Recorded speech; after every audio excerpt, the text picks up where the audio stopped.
هنعمل بقى النهاردة مع بعض مشروب الانتعاش، مشروب الروقان في الحر النار اللي احنا فيه ده، حاجة كده ترطب على قلبنا في الحر ده. طبعا ده ليمون بالنعناع بطريقة حلوة جدا جدا جدا، لو جربتيها مش هتعملي غيرها بعد كده. حاجة كده ايه، روقان الروقان بجد، حاجة كده طعمها حلو جدا.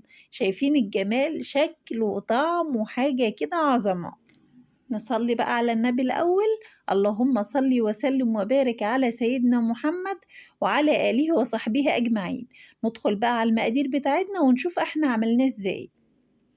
معايا كوباية إلا ربع من المية وكوباية من السكر، تمام كده. هنجيب بقى نعناع اللي هو الأخضر ده، بس نكون غاسلينه كويس جدا.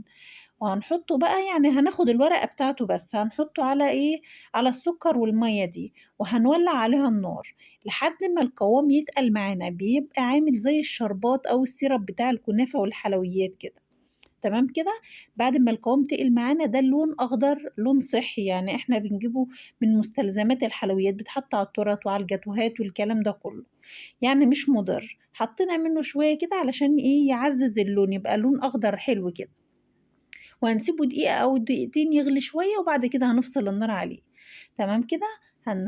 طبعا أنا فصلت النار دلوقتي، بقى إيه، هنشيل النعناع ده أو نصفيه بالمصفى براحتك خالص. طبعا أنا صفيته وهسيبه بقى يبرد خالص، وبعد كده إيه، هنشوف بقى العصير بتاعنا. ده ليمون أنا مقشراه وقسماه نصين كده، نحطه في الخلاط ونحط السكر اللي احنا حابينه، حسب انت بتحبي سكره زيادة أو لأ. وهنحط التلج، وهنحط طبعا مية حسب الكمية برضو اللي انت عاملاها. طبعا احنا كلنا بنعمل الليمون بالنعناع، فعارفين الكمية اللي انت هتحط على السكر والمية قد ايه.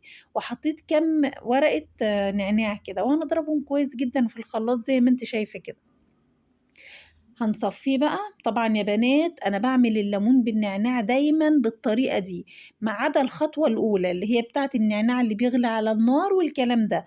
يعني بضرب في الخلاط ليمون وتلج بمية كده بسكر وشوية نعناع حلوين كده، اللي هو الورق بتاع النعناع، ببقى غسلاه كويس بس بيبقى كتير شوية، وبضربه في الخلاط بالتلج كده، بيبقى يجنن من غير الخطوة الاولى خالص لو مش عايزة تعمليها. يعني مشروب منعش جدا، وطبعا كل المكونات بتاعته موجودة عندنا في البيت. طبعا ده السيرب اللي احنا عملناه، اما برد انا حطيته في الكاسات كده. وهنحط تلج مجروش، يعني ده تلج انا جايباه مكعبات من الفريزر وكسرته. وهنحط طبقة كويسة كده، يعني انا ايه، مش حطيت كتير بصراحة. واول ما حطيت عليه الليمون، طبعا الجو حر عندي جدا، ساح بسرعة. يعني المفروض اصلا شريحة الليمون دي هتقفش في التلج كده، تقوم ما تقبش فوق، بس بقى انا اول ما حطيت عليه الليمون، عصير الليمون بتاعي ده، العصير الليمون يا جماعة اللي احنا صفيناه مع بعض، ساح بسرعة بصراحة.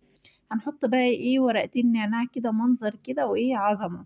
لو عايزة ما تعمليش الخطوة الأولى دي خالص، ما تعمليهاش، هي منظر بس بصراحة.